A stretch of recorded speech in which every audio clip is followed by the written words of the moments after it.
Hello class 12th. One of the easiest exercises from your chapter 9 exercise 9.2. Solution of the corresponding differential equation. ये आपको differential equation दिया है, आपको prove करना है कि इसका सोल्यूशन ये है, कुछ नहीं है। आप dy बाई डी एक्स करेंगे तो क्या आएगा, e पावर x। तो आपको जानकारी होनी चाहिए dy बाई डी एक्स को हम y डैश लिखते हैं, ओके, ex। एक बार फिर से अगर डिफ्रेंशिएट करें इस dy बाई डी एक्स को, मैं लिखता हूँ इसको, तो क्या हो जाएगा, ये d square y upon t x square, d y by d x जो आया था तो ई पावर एक्स का ई पावर एक्स होगा। अब आपको ये समझ में आ रहा है कि d square y upon d x square को हम वाई डबल डैश भी लिख सकते हैं, कि ये दो इक्वेशन आपके पास आ गए। इसमें से आप इस इक्वेशन को अगर सब्ट्रैक्ट करोगे तो रिजल्ट विल बी 0। यही आपका सोल्यूशन हो गया, कुछ खास नहीं। क्वेश्चन नंबर 2 आप खुद ही कर सकते हैं, क्वेश्चन नंबर 3 में भी कुछ ऐसा नहीं। क्वेश्चन नंबर 4 थोड़ा सा अलग है, थोड़ा सा, ज्यादा नहीं। y is equal to under root 1 plus x square, कोई बात नहीं। y डैश एक बार डिफ्रेंशिएट करते हैं, y डैश में d y by d x, तो अंडर रूट एक्स का मैंने आपको बताया है 2 अंडर रूट एक्स होता है, x हमने माना है 1 प्लस एक्स स्क्वायर को, तो d upon d x of 1 plus x square. ठीक है भाई, तो यहाँ क्या आ गया, ये चीज आ गई, और यहाँ पर आ गया 2x, 2 से 2 कैंसिल आउट कर दिया, और नई कंडीशन जो आपकी आई है x अपॉन ये चीज आया है। ठीक है, अब एक चीज आप विशेष रूप से देखिएगा कि अगर हम under root 1 plus x square का मल्टीप्लाई कर दें, under root 1 plus x square का हम मल्टीप्लाई कर दें कहाँ, यहाँ पर न्यूमरेटर और डिनोमिनेटर में, तो क्या मिल जाएगा हमें, देखिएगा ध्यान से। न्यूमरेटर में मिलेगा x under root 1 plus x square, और नीचे आ जाएगा 1 प्लस एक्स स्क्वायर। अब जरा ध्यान दीजिए, फर्स्ट इक्वेशन जो आपका आया था जिसमें आपने लिख रखा है y is equal to under root 1 plus x square, तो ये चीज आपकी हो जाएगी y upon 1 plus x square. कुल मिला के जब हम क्वेश्चन कर रहे होते हैं तो आपकी बुक में ये दिया हुआ है कि ये इक्वेशन है और ये चीज लानी है, तो हमको क्लियरली दिखाई देता है कि डिनोमिनेटर में 1 प्लस एक्स स्क्वायर लाना है, तो हमारे पास under root 1 plus x square है, तो 1 प्लस एक्स स्क्वायर कैसे आएगा, रेशनलाइज करके ही आएगा, मल्टीप्लाई कर दिया और आपका ये आंसर आ गया। Question number 5, y is equal to a x. छोटे छोटे क्वेश्चन है, 1 और 2 मार्क्स में आ सकते हैं, तो y डैश आपका आ जाएगा a।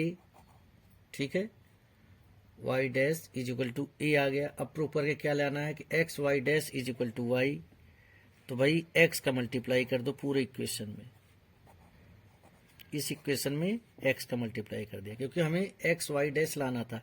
अभी ax किसके इक्वल होता है, y के, तो ये आपका सोल्यूशन हो गया क्वेश्चन नंबर 5। क्वेश्चन नंबर 6 में आते हैं। 6 क्या दिया हुआ है आपका, y is equal to x sine x, और लाना क्या है, चलिए आपके सामने रख के तब करेंगे, तब आपको समझ में आएगा कि सारे चीजें आती कहाँ से हैं।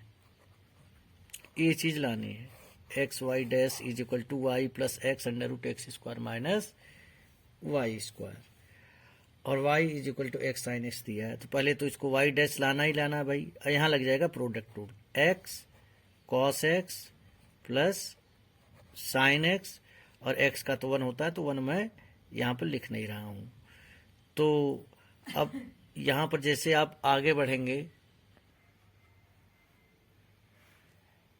यहाँ तक आप आ गए थे y dash x cos x plus sine x, तो हमें जो प्रूफ में लाना था वहाँ पर हमें दिखाई दे रहा था कि y डैश के साथ x आ रहा है, तो y डैश आया था, तो मैंने पूरे इक्वेशन में x का मल्टीप्लाई कर दिया, इसमें भी तीनों टर्म में x का मल्टीप्लाई कर दिया। तो इसका एडवांटेज क्या मिलेगा, x साइन x की जगह आप लिख सकते हैं y।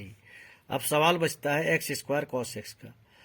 हमें जो प्रूफ लाना है उसमें cos x कहीं दूर दूर तक एग्जिस्ट नहीं कर रहा है, तो ये हमें क्लियर मिल रहा है सिग्नल कि cos x को आप y और x के फॉर्म में लिखिए। तो देखिए जो आपको इक्वेशन दिया था y is equal to x sine x, तो यहाँ से साइन x की वैल्यू क्या आएगी y अपॉन x, तो मैंने cos x को लिख दिया under root 1 minus sine square x, तो साइन x की value y upon x square plus y।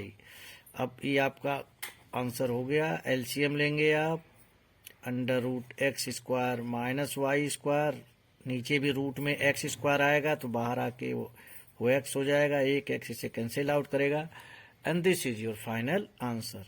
मेरे कहने का मतलब है कि जब वाई डैश आपने देखा तो इसे एक बार डिफ्रेंशिएट किया, फिर एक्स का मल्टीप्लाई करने का प्लान कहाँ से आया, यहाँ पर हम लगातार फोकस करें कि हमको लाना क्या है। तो एक्स का मल्टीप्लाई कर लिया, उसके बाद हम देख रहे हैं यहाँ पर यार कहीं पर भी साइन एक्स कॉस एक्स नहीं आ रहा है, यानी कि यहाँ पर जो कॉस एक्स आया है उसकी जगह हमें कॉस एक्स जो एक्स और वाई के फॉर्म में है उसकी वैल्यू रखनी है।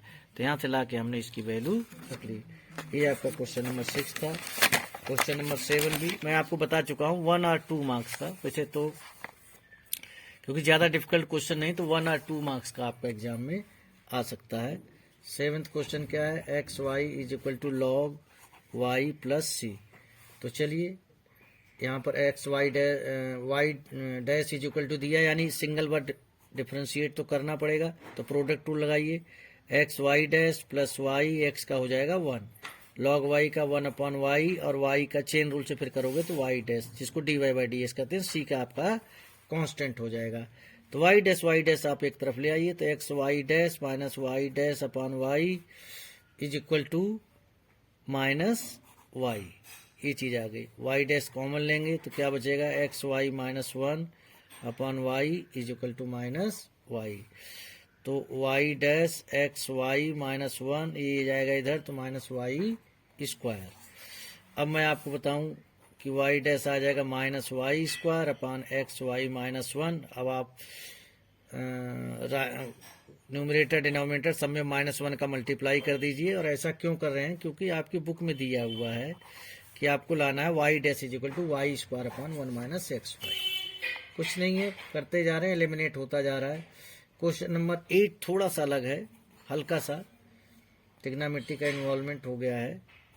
Y minus cos y is equal to x, मैं यहाँ लिख देता हूँ, इसके लिखने से आपको काफ़ी हेल्प हो जाएगी। आपको लाना क्या है, y sine y plus cos y plus x y dash is equal to y, ये चीज आपको लानी है,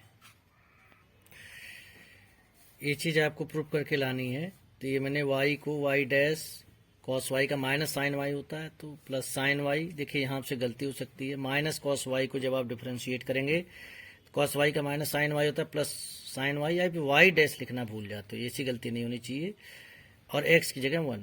अब आप देखिए, आप लगातार देख रहे हैं कि वाई डैश यहाँ जो प्रूफ कर रहे हैं वाई डैश कॉमन आ रहा है, तो मैंने भी कॉमन ले लिया, लेकिन आप राइट हैंड साइड की तरफ जरा ध्यान से देखिए, यहाँ वाई आ रहा है और आपका इधर 1 आ रहा है, तो ये सिग्नल मिल रहा है कि पूरे इक्वेशन को आप वाई से मल्टीप्लाई करें। तो मैंने वाई का मल्टीप्लाई 1 प्लस साइन वाई में y plus y sine y हो गया, और y dash is equal to 1 में वाई का। अब आप कहोगे सर वाई का मल्टीप्लाई आपने वाई डैश में क्यों नहीं किया, क्योंकि मुझे यहाँ दिख रहा था कि वाई डैश को ब्रैकेट के बाहर रखा गया, तो वाई को मैंने जो अंदर टर्म्स दिए तो उसमें मल्टीप्लाई किया। अब आपका ये सवाल हो चुका है, बस एक स्टेप और है कि वाई की जगह आप यहाँ क्या ले सकते हैं, y minus cos y is equal to x है, तो वाई इज इक्वल टू क्या आ जाएगा, एक्स प्लस कॉस वाई, वही आप रख दीजिए, x plus cos y plus y sine y y dash is equal to y. ये आपका जो है प्रॉपर आंसर आ गया है, आगे पीछे हो गया कोई दिक्कत वाली बात नहीं है, लेकिन आप समझेंगे इसकी सवाल को जो करना होता है, क्वेश्चन जो करता है उसमें कैसे किस तरीके से ट्रिक लगाई जाती है। क्वेश्चन नंबर 8 हो गया। क्वेश्चन नंबर 9 में कुछ भी खास नहीं है, x plus y is equal to tan inverse y दिया है, x plus y is equal to tan inverse y. चलिए यहाँ पर भी आपको कुछ सीखने को मिलेगा, 1 plus y dash is equal to tan inverse y का तो सभी लोग बच्चे लिख देते हैं 1 प्लस वाई स्क्वायर, बट वो अनफॉर्चुनेटली वाई डैश लिखना भूल जाते हैं। टेन इनवर्स एक्स का differentiation 1 upon 1 plus x square होता है वो तो लिख देते हैं, लेकिन चेन रूल से वाई डैश को भी लिखना बहुत जरूरी है, तो हमने यहाँ लिख लिया। अब क्या है, हमें प्रूफ क्या करना है, y square y dash plus y square plus 1 is equal to 0। तो हम एक काम करते हैं, क्रॉस मल्टीप्लाई यहाँ कर दिया, 1 plus y dash 1 plus y square का मल्टीप्लाई कर दिया यहाँ पर, तो ये वाई डैश से वाई डैश कैंसिल आउट हो जाएगा, और ये जो बचे हुए टर्म है यही आपका आंसर है। क्वेश्चन नंबर 10 में भी आप ऐसे कर लेंगे, y is equal to under root a square minus x square. ये क्वेश्चन ऐसा और आ चुका है, तो इसका आप करेंगे तो ये आपका आएगा, और ए स्क्वायर माइनस एक्स स्क्वायर करेंगे तो माइनस 2x, 2 से 2 कैंसिल आउट हो जाएगा। y dash is equal to आ जाएगा minus x upon under root a square minus x square. अब आपको लाना क्या है, x plus y d y by d x, ठीक है ना। तो ये d y by d x है, इसमें y का मल्टीप्लाई करना है, तो ये चीज़ इधर आप लाएंगे, is equal to minus x. तो ये चीज़ ये किसकी बराबर है, वैल्यू क्वेश्चन में दे रखा है, ये y है, तो वाई डैश माइनस एक्स इधर आएगा, तो plus x is equal to 0।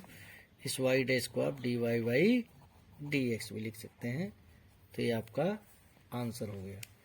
Question number 11 और 12 में आप थोड़ा ध्यान से देखिए, इसके लैंग्वेज पर जाइएगा।